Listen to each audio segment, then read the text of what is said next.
डोंगराच्या प्लॉट पाणी मारून झाले बरं पण पाणी डोंगराच्या बाहेर झाले प्लॉटमध्ये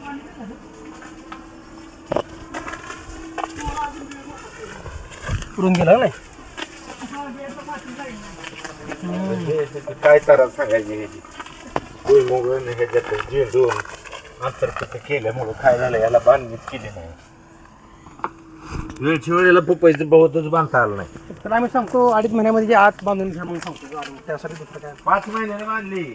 नाही असं पावडर येते डोंगर साहेब 2.5 महिने नाही 5 महिन्याने बांधली. नमस्कार शेतकरी मित्रांनो, आज आपण मलिकपेठ तालुका मोहोळ जिल्हा सोलापूर येथे शिवराम नर्सरीमधून जो पपईचा प्लॉट दिला होता तो प्लॉट बघण्यासाठी आलेलो आहेत. आमच्यासमोर आहेत ह्या प्लॉटचे मालक श्री आदलिंगे साहेब. आपण त्यांना विचारूया ह्यांची लागवड कशी आहे किंवा इतर काय ह्यांच्या गोष्टी विचारूया. नमस्कार साहेब. नमस्कार साहेब, ही लागवड कधीची आपली पपईची? माझी लागवड 3 जानेवारी 2025 ची आहे. अच्छा, म्हणजे आता जवळजवळ 8 महिने आसपास झाले. 8 महिने झाले, 9 महिने चालू आहे. ओके. ह्यातून काय माल तुटला का? थोडासा काय पट्टा वगैरे चालू झाला का बागेचा? पट्टा चालू झालाय. 4-5 कॅरेट अगोदर काही तोडा जास्त झालेला नाहीये.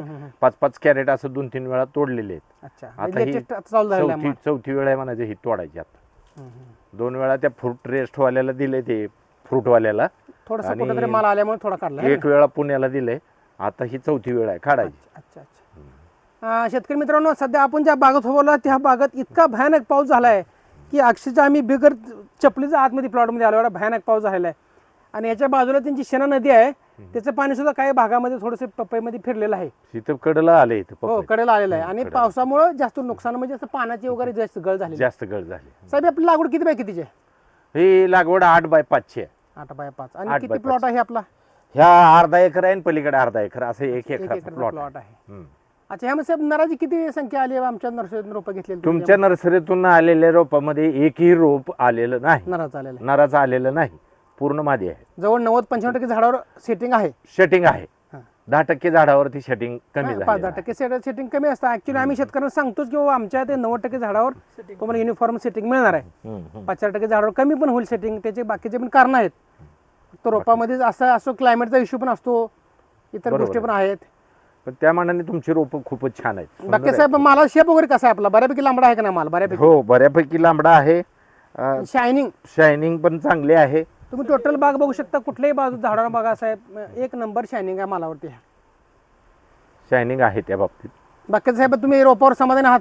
हो, रोपावर एकदम खूप समाधानी आहे. रोपाचा काही दोष नाही. काय लागवड करायचा विचार आहे का?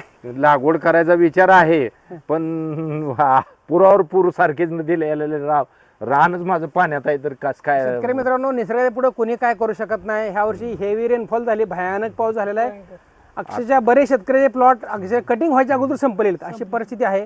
आता माझी 1 एकर पपई लावायचा विचार होता, पण त्या रानात आता सध्या गुडघेवढं पाणी. नाही हरकत नाही, पाणी कमी लावू शकता, कारण प्रत्येक वर्षी पूर असं येईल सांगता येत नसतं. आपण ती कधी वापसा होणार आणि कधी रान तयार करायचं, मग लागवड लांब जाती पुढे. बाकी साहेब, तुम्ही शेतकरी समाधानी आहेत रोपावरती? एकदम खूप समाधानी आहे. आपला नंबर सांगता का शेतकरी मित्रांना? माझा नंबर जर तुम्हाला पाहिजे असेल तर 98 22 34 92 71 हा माझा मोबाईल नंबर आहे. या नंबरवरती फोन करून ज्यांना प्लॉट बघायला येऊ शकता. हा प्लॉट मलिकपेठ तालुका मोहोळ जिल्हा सोलापूर येथे आहे. शेतकऱ्याचे नाव श्री आदलिंगे साहेब. 60-70-80 किलो माल झाला. प्लीज जरा थोडंसं काळजी घ्या. आता काय बघा, निसर्गाच्या चक्र रोज होत नाही साहेब. झालं जिंकलं साहेब. परत म्हणता साहेब जर उशिरा केला मी लवकरच गडबडून जर हे करला पण ते करून घ्या. काय नाही साहेब, बरं का यामध्ये असं अवघड काय नाही.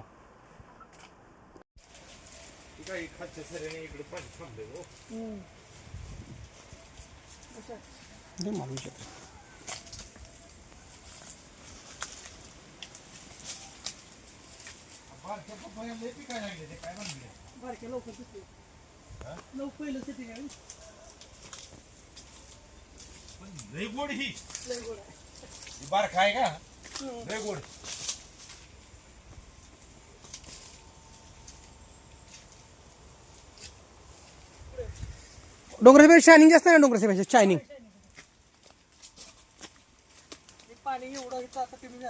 हा ती काय दिसली गोळा ती गोळा लेंड्यात नसाय बघा पाण्याच्या. 60-70 किलो माल आहे झाड. वर सेटिंग चालू आहे. वरती कुठं बघा आमचं खालच्या रानात पाणी आहे बघा ते.